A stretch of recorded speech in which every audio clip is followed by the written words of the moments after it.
దేవుడు మనకి చక్కటి అవకాశాన్ని ఇచ్చాడు. ప్రతిరోజు దేవుని సన్నిధిలో నిలిచి ఆయన సన్నిధిలో ప్రార్థన చేసుకోవడానికి, వాక్యాన్ని నేర్చుకోవడానికి దేవుడు చక్కటి అవకాశాన్ని ఇచ్చాడు. దేవుని వాక్యంలో నుండి కొన్ని విషయాలు మనం నేర్చుకుందాం. యోహాను సువార్త 15వ అధ్యాయం 7వ వచనం. నా యందు మీరును మీ యందు నా మాటలను నిలిచి ఉండిన యెడల మీకేది ఇష్టమో అడుగుడి, అది మీకు అనుగ్రహించబడును. ఈ మాట చెప్పిన వాళ్ళు ఎవరు అంటే యేసుక్రీస్తు ప్రభువారు సహాగా ఈ మాట చెప్పాడు. నా యందు మీరును మీ యందు నా మాటలను నిలిచి ఉన్న యెడల మీకేది ఇష్టమో అడగండి, అప్పుడు అవన్నీ మీకు అనుగ్రహించబడతాయి. యేసు ప్రభువారే సహాగా చెప్తున్నాడు. నా మాటలు మీలో నిలిచి ఉండినప్పుడు మీరేది అడిగితే నేను అది చేస్తానన్నాడు. అయితే ఇక్కడ మనం ఒక విషయాన్ని లోతుగా ధ్యానం చేయాలి. మొట్టమొదటిగా ఈ వాక్యాన్ని అర్థం చేసుకోవడానికి ముందర మనం గమనించాల్సిన విషయం ఏంటంటే అసలు దేవుడు మాట్లాడతాడా? దేవుడు మాట్లాడితే ఎలా మాట్లాడతాడు? ఎవరితో మాట్లాడతాడు? మీతో ఎప్పుడైనా దేవుడు మాట్లాడా? చాలా సందర్భాలు ఎలాగుంటాయి అంటే దేవుడు మీతో మాట్లాడా అంటే డౌట్ వస్తుంది. కొన్నిసార్లు దేవుడు మాట అని తెలిసినా మనం దాన్ని వినం, దాన్ని మనం గ్రహించాం. అది దేవుని మాట అని తెలుసు కానీ గట్టిగా నమ్మం, గట్టిగా ఆ మాట మీద విశ్వాసం ఉంచాం. అందుకే నష్టపోతాం, అందుకే బలహీనమవుతాం, అందుకే కృంగిపోతాం, అందుకే నీరసిల్లిపోతాం. దేవుని మాటలు చాలా విలువైనటువంటివి. ఈ వాక్య భాగాన్ని ధ్యానం చేస్తూ ఉన్నప్పుడు మనం ఆరాధించే దేవుడు మాట్లాడేటువంటి దేవుడు. ఏ దేవుడు?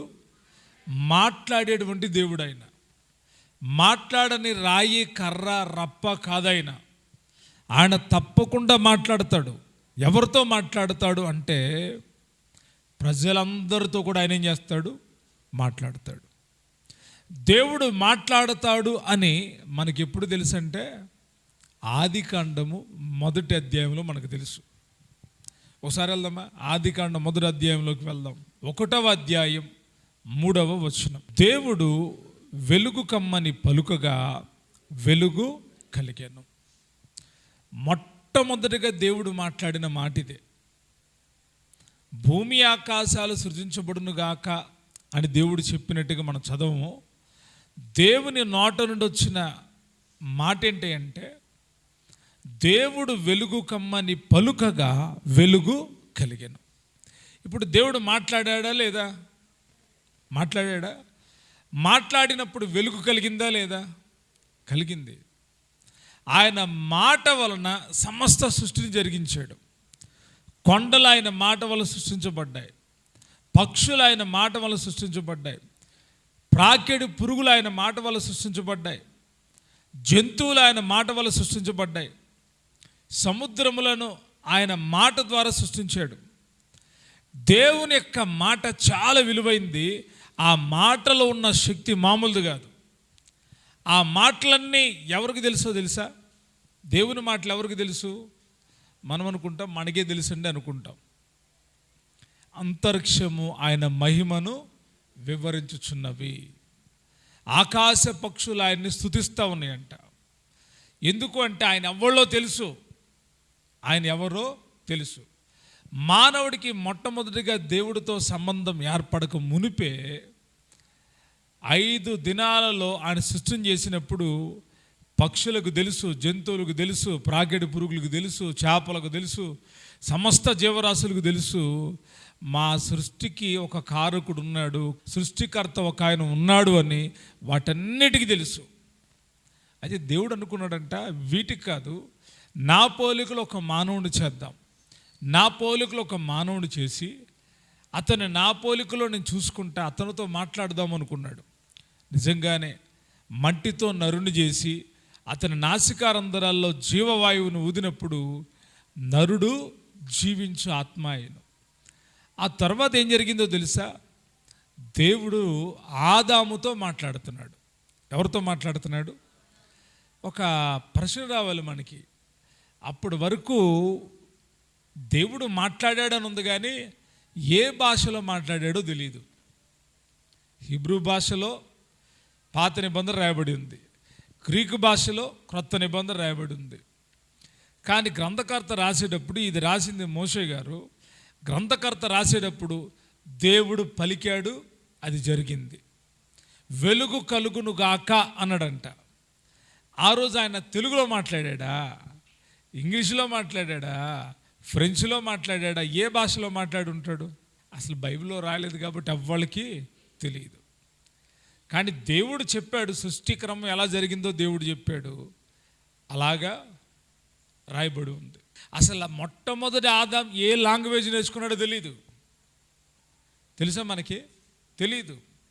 కానీ మానవుడు సృష్టించిన తర్వాత దేవుడు మానవుడితో మాట్లాడడం మొదలుపెట్టాడు.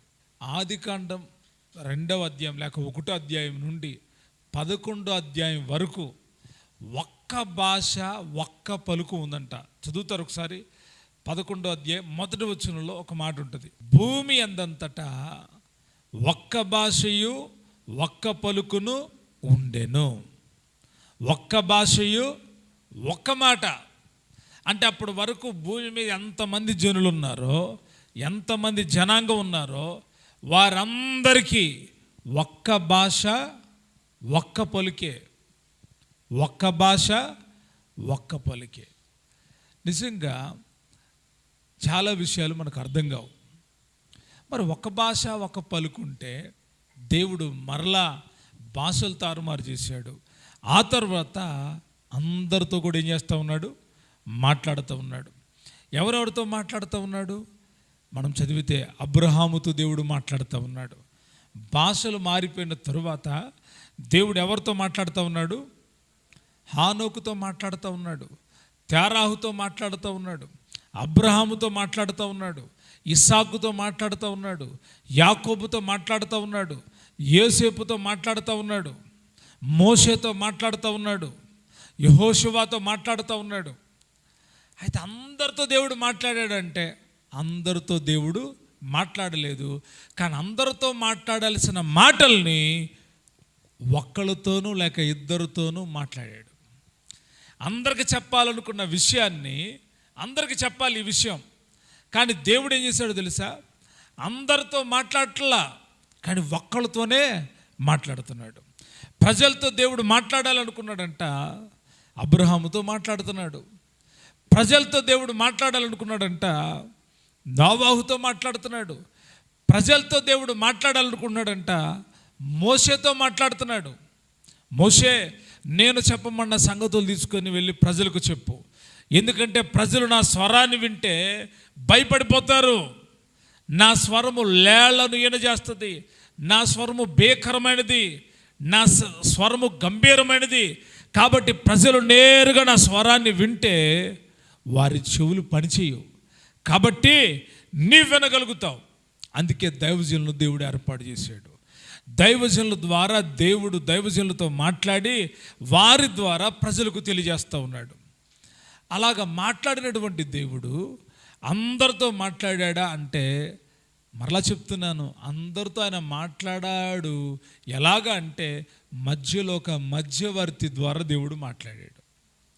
చిన్న వయసులోనే దేవుని స్వరం విన్నాడు. ఎవరు? సమూయేలు. ఎప్పుడంట? చిన్న వయసులోనే, బాలుడై ఉన్నప్పుడే దేవుని మందిరంలో పనిచేస్తూ ఉన్నాడు, పరిచర్య చేస్తూ ఉన్నాడు. ఒక రాత్రి దేవుని మందసం ఉన్న చాటు పడుకుంటే ఆ రాత్రి దేవుడంట పేరు పెట్టి పిలుస్తున్నాడు. ఎలాగా? పేరు పెట్టి సమూయేలు సమూయేలు అని పిలుస్తూ ఉంటే అది దేవుని స్వరం. కానీ అతడికి ఎలా వినపడుతుంది? తాను పరిచర్య చేస్తున్నటువంటి దైవజనుడి స్వరం వినపడినట్టుగా వినపడుతుంది. అందుకే సమూయేలు వెంటనే స్పందించి ఎక్కడికి వెళ్ళాడంటే నేరుగా దైవజనుడి దగ్గరికి వెళ్ళాడు. దైవజనుడేమో ధ్యానంలో ఉన్నాడు. దైవజనుడా, నన్ను పిలిచావు కదా, నేను వచ్చానంటే, లేదు నేను నిన్ను పిలవలేదు. ఇలా ముమ్మారు జరుగుతూ ఉంటే దైవజనుడు అన్నాడు, ఇదిగో ఈసారి నిన్ను పిలిస్తే నా దగ్గరకు రావద్దు, చిత్తం ప్రభువా అని చెప్పి మాట్లాడు అని చెప్పాడు. ఇక ఆయన పిలిచిన ఆ సమయంలో మరలా ఎక్కడికి రాలా, దైవజనుడి దగ్గర రాలా, నేరుగా సమూయేలుతో దేవుడు మాట్లాడడం మొదలుపెట్టాడు. మొదట్లో దేవుడు డైరెక్ట్గా మాట్లాడాడు. ఎప్పుడు? ఆదామవ్వల కాలంలో. తర్వాత రెండవదిగా అప్పుడు దిగొచ్చి మాట్లాడాడు. రెండవదిగా ఆదామవ్వల జీవితాలు లోకయాత్రలో ప్రారంభమైన తర్వాత స్వరము ద్వారా దేవుడు మాట్లాడాడు. ఎలాగా? అందరితో కాదు, కొందరితోనే మాట్లాడాడు. ఆ తర్వాత దేవుడు ఏం చేశాడో తెలుసా? ప్రజలతో మాట్లాడాలి అనుకున్నాడు. అప్పుడు మోషేని ఏర్పాటు చేసుకున్నాడు.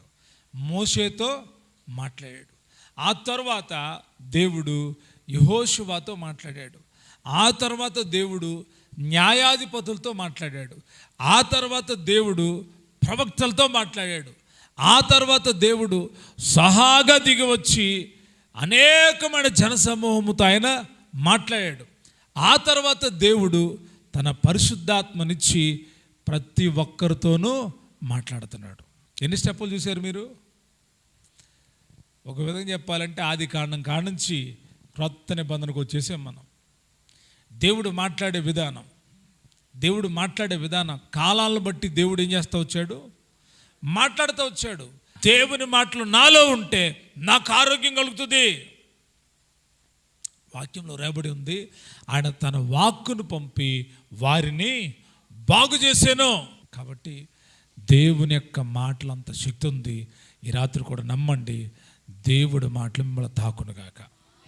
దేవుడి వాక్యం హృదయంలో ఫలింపచేయునుగాక. ఆయన మాటలు మన హృదయంలో ఉంటే మనం ఏది అడిగితే దేవుడు అది చేస్తాడు. ఎవరికి? ఆయన మాటలు ఉన్న వాళ్ళకి.